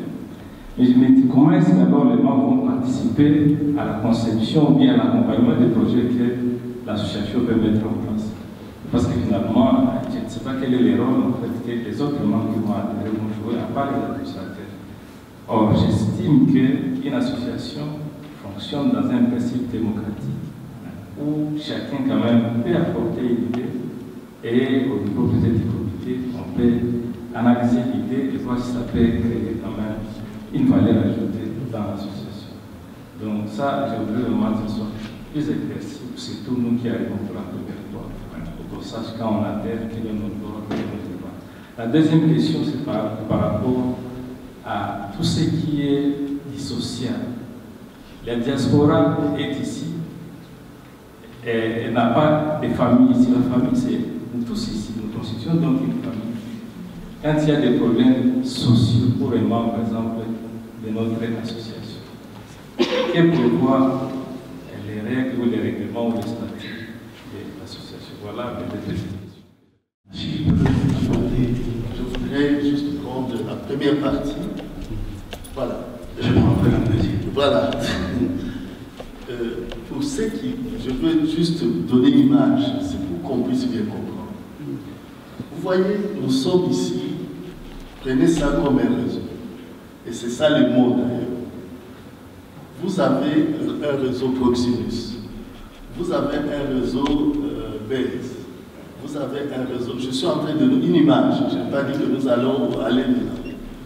Alors, vous savez que Base, s'il a juste une antenne, ici à Jette, les gens qui sont à Molenbeek ne pourront pas communiquer et ne pourront même pas avoir son signal. C'est pourquoi dans ces systèmes-là, on parle du système des cellules. On parle du système des cellules. Et dans ces cellules-là, il peut y avoir aussi des répéteurs. Ce qu'il y a, c'est que l'association, pour ceux qui ont fait les mathématiques, c'est-à-dire que l'association, c'est un ensemble.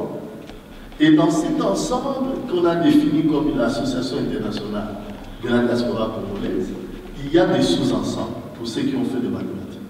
Il y a des sous-ensembles qui peuvent être en union, comme il y a des sous-ensembles qui peuvent être en intercession. Je suis en train de donner une image pour qu'on voit. Alors ici, nous sommes en train de parler d'une chose qui parle de tout l'ensemble. Maintenant, ce qui est à l'intérieur, les cellules qu'il y a, comment ils sont composées, quelqu'un est peut-être dans la diaspora en tant qu'individu, ou comme association des autres individus, mais dans l'association internationale. Alors maintenant, comment on va gérer les projets? Les projets sont en fonction des besoins. Nous sommes là, c'est ce que nous avons, le docteur Kibutu a parlé ici de la force. Nous sommes ici, si on veut inventorier, on va trouver dans cette salle des architectes, des ingénieurs de bâtiments, des ingénieurs de ceci, des avocats, des médecins. Toutes catégories de personnes sont identifiées dans cette diaspora. Et pas des moindres. Ce sont des gens qui sont qualifiés. J'ai dit pourquoi? Parce que mon frère Franck a parlé, il a 4 diplômes. Vous voyez un peu ce que je veux dire? Alors, quand il y arrivera des projets, ce n'est pas le coordonnateur qui va gérer les projets. Pour chaque type de projet, c'est pourquoi dans le formulaire, nous sommes en train de demander votre spécialité. Pour les projets qui vont concerner le domaine médical, ce n'est pas le bureau qui fait. Le bureau, lui, il va approcher ces gens-là et leur donner quelqu'un qui est spécialiste en gestion de projet pour parler, je prends l'exemple du domaine médical, pour parler avec les médecins, des infirmiers et de tous ceux qui sont de ce domaine-là, pourquoi pas des pharmaciens, pour qu'on puisse maintenant, en fonction des procédures et des règles qu'il y a, mettre en place ce projet. Donc c'est notre projet. Ça ne sera pas le projet de la coordination, mais ça sera le projet de la diaspora. Si, comme on parle de Matongé et des films qu'on a vu, il y a des économistes ici, il y a des comptables, il y a des financiers, les gens qui ont fait des études de finance, il y a des gens qui ont fait des études d'alimentation, qui ont fait l'import-export. Si nous voulons aujourd'hui confisquer le Matongé, ce sont ces gens-là que le bureau va convoquer avec 1 ou 2 spécialistes de projet, parce qu'on peut être spécialiste comptable, mais on ne sait pas comment on peut amener un projet du début, du besoin aux objectifs. Alors, le bureau va donner à ces personnes-là quelqu'un qui va les aider à ce que ce projet-là de Matongé soit réalisé. Voilà un peu ce que je voulais dire. Merci beaucoup, je voulais. Allez-y. Pour être plus pratique, plus simple, au fait, il y a des entreprises où on fixe le socio-économique. Donc, des entreprises. On a parlé des projets. Il y a un projet d'entreprise qui est créé. Le projet ne sera pas ministre, effectivement, par l'entreprise. C'est plutôt des spécialistes du projet. Ils font l'entreprise et ils vont engager les gens. C'est une entreprise, il faut du personnel, et ainsi de suite. Donc, nous, on joue le rôle de l'organisme de développement. C'est-à-dire que l'argent des non-contribuables qui se trouve stocké dans la fondation va soutenir ce projet qui se présente, que nous jugeons rentable. Maintenant, le bénéfice des membres contribuables se trouve où? Il se trouve dans le fait qu'on donne du travail à 80% des Congolais et on peut se retrouver parmi les 80%. Ça, c'est une chose. La deuxième chose, on a planifié qu'il y ait ce qu'on appelle des avantages lorsqu'il y a des services. Des cartes de membres pour leur donner droit à certains avantages. Je donne un exemple. D'ailleurs, ça existe un peu partout. Ça existe partout. Par exemple, dans les grands hôtels de luxe, il existe déjà, moi personnellement, je suis Gold dans SPG, pardon. SPG, c'est un sigle des Américains. Récemment, j'étais à une conférence en France. J'ai logé au Méridien, 3 jours, sans rien payer, parce que j'ai une carte. Donc les membres pourront avoir des cartes pour avoir, par exemple, des ristournes.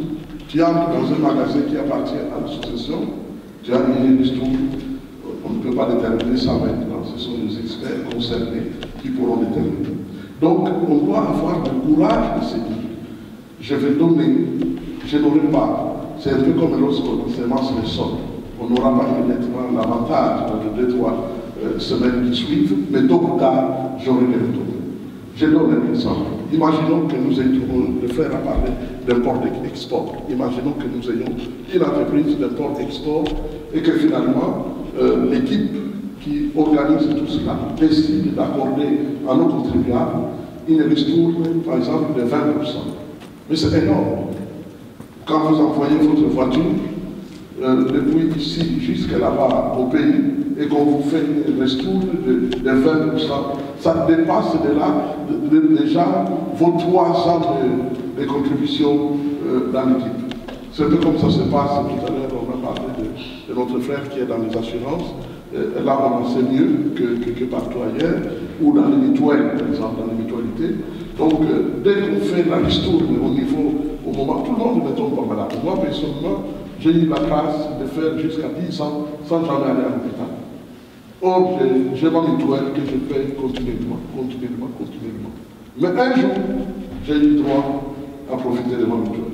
Et cette seule fois a suffi pour que ça rembourse et dépasse tout ce que j'avais cotisé depuis 10 ans.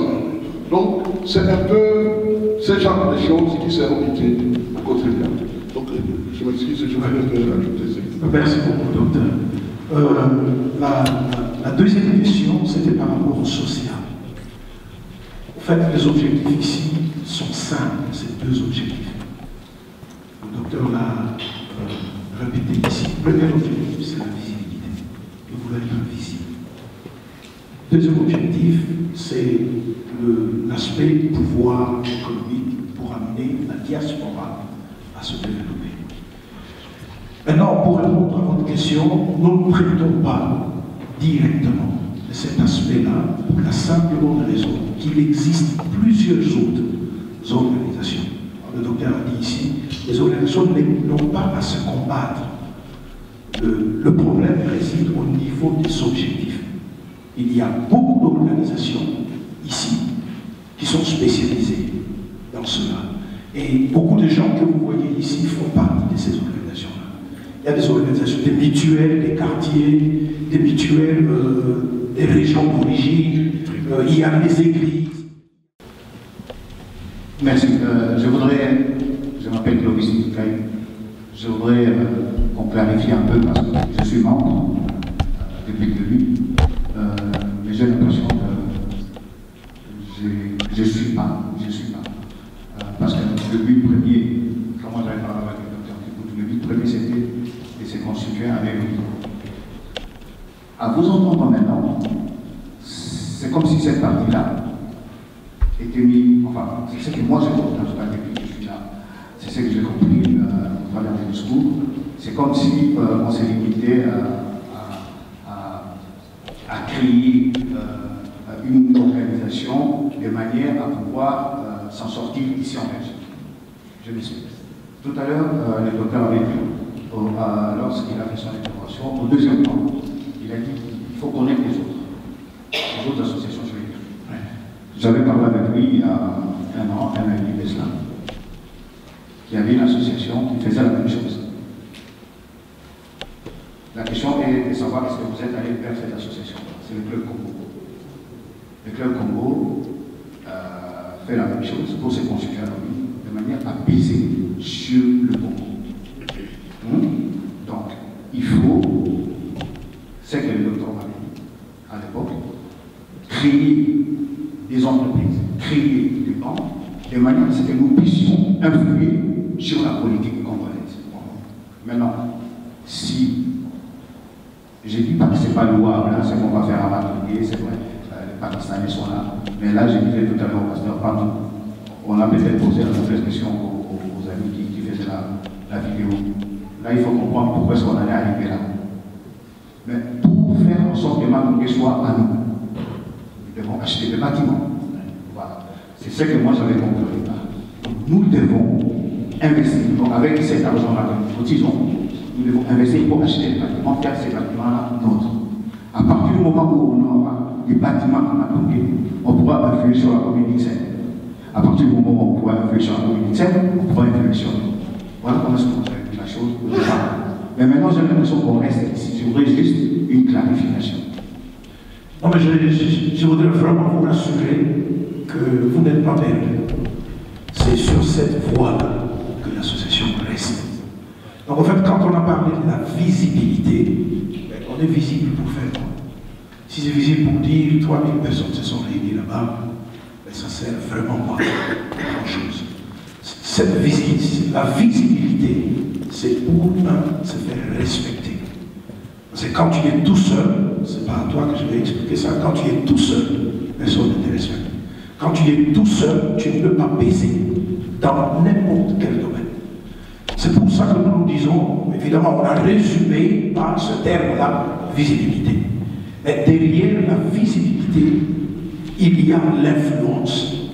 Derrière la visibilité, il y a le lobbying.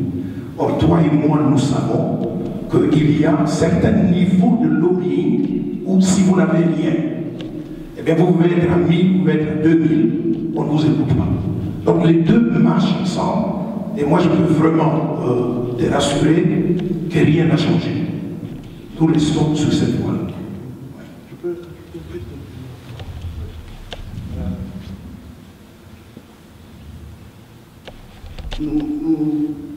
C'est-à-dire qu'on ajoute à ce que le docteur Baya vient de dire que les entreprises que nous créons, au fait, nous n'avons pas voulu être une super administration qui serait en train de gérer, par exemple, 25 sociétés, 40 sociétés. C'est impossible. Non, nous sommes plutôt comme des garants, des gardiens de vos biens, de votre argent. Voilà. Nous sommes les gardiens. Maintenant, quand il y a un projet qui arrive, il y a un département qui étudie. En fait, il y a, le docteur Béatrice te souvient, il y a le document là, comment on l'a appelé, je crois que c'est police de fonctionnement. Donc il y a une police de fonctionnement, je pourrais vous laisser dire ça. Et là-dedans, tous les détails sont donnés. Tous les détails sont donnés. C'est-à-dire que quand il y a des projets qui naissent à l'intérieur, parce qu'il y a des têtes à l'intérieur. Ils peuvent concevoir des projets. Même s'il y a des projets qui peuvent venir de l'extérieur, que nous pouvons adopter. Comme on irait à une banque, ça fait parler des banques. Comme on irait à une banque, l'essentiel est qu'il y ait l'argent pour s'en occuper. Donc, on peut venir avec les projets pour dire, voilà, moi, j'ai envie de remettre ma tournée au Congolais. Et qu'est-ce que vous proposez? Il y a 2, 3 bâtiments qui se suivent, qui sont mis en vente. Je vais les acheter et je vais organiser dans les rez-de-chaussée, jumelés, un supermarché, et je vais rabattre depuis.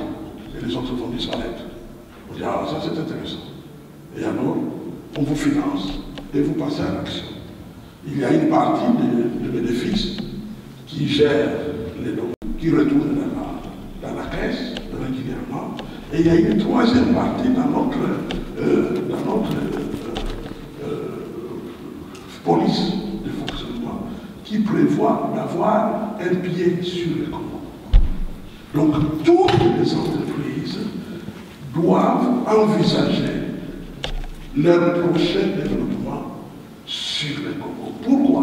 D'abord, pour être chez nous, et de 2, pour permettre aux gens qui veulent avoir un emploi de notre organisation sur le terrain congolais, de pouvoir retourner. Parce que nous ne pouvons pas être une association puissante de la diaspora sans un peuple sur notre pays. Ça serait dommage. Nous n'aurons pas compris alors pourquoi les Juifs retournent en Israël.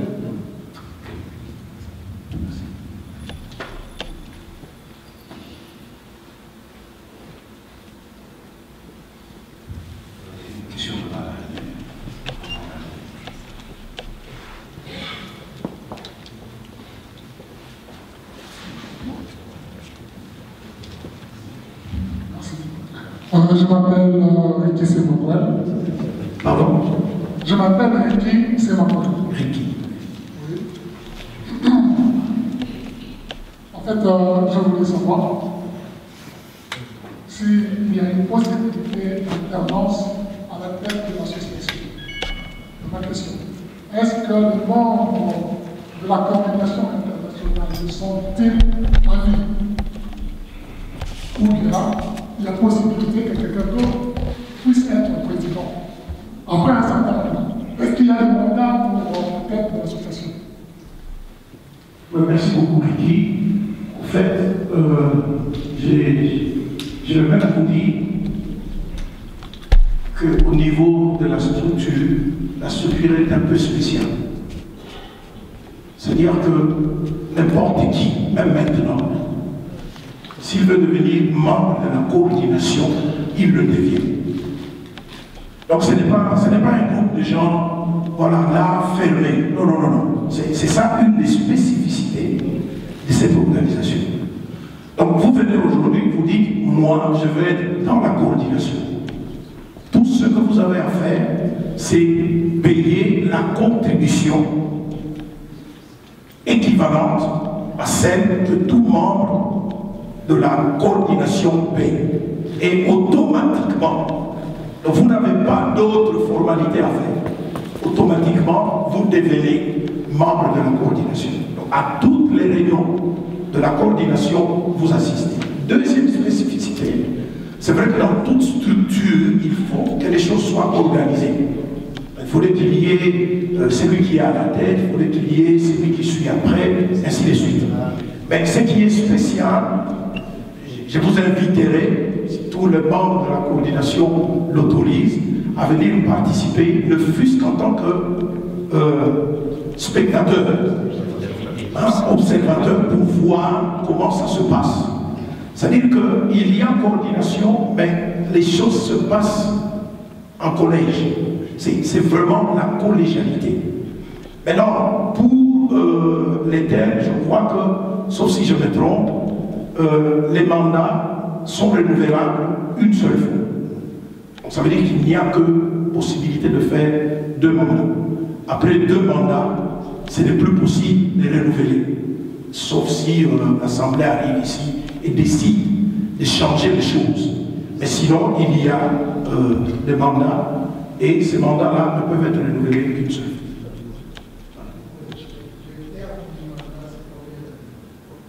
Pardon?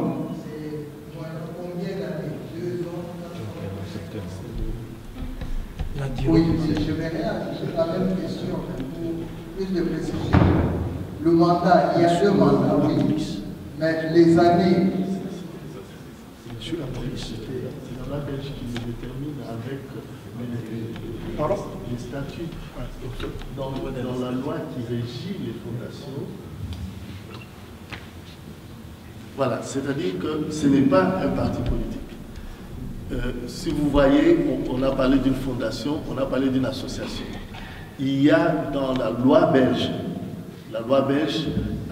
c'est la loi belge qui décide que le mandat de ce genre d'organisation doit être rotatif, doit être de plusieurs personnes. Ce n'est pas une personne qui reste sur le mandat. Et si je n'ai pas oublié, parce que notre avocat n'est pas là, je crois que c'est après 4 ans, il y a 4 ans, quelqu'un d'autre doit prendre la tête.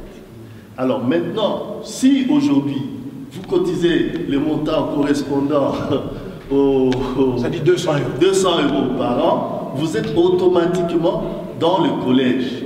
Et après 4 ans, aujourd'hui nous avons le docteur Kipoutou, après 4 ans, le collège, la coordination internationale, on se mettra pour voir maintenant qui remplace ou comment on peut reconduire ce mandat. Alors, ce que je suis en train de dire ici, je voulais juste vous donner un conseil. Je ne sais pas s'il y a un plus âgé que moi, méfiez-vous de la taille. C'est que ne tombons pas dans des pièges de tous les jours. Celui qui travaille, ce n'est pas la tête. Si aujourd'hui, moi, je vais contribuer pour mon pays, je ne vais pas chercher la tête. Je vous laisse ce silence à réfléchir. Ok. Oui, si on peut donner le micro à ma soeur ici.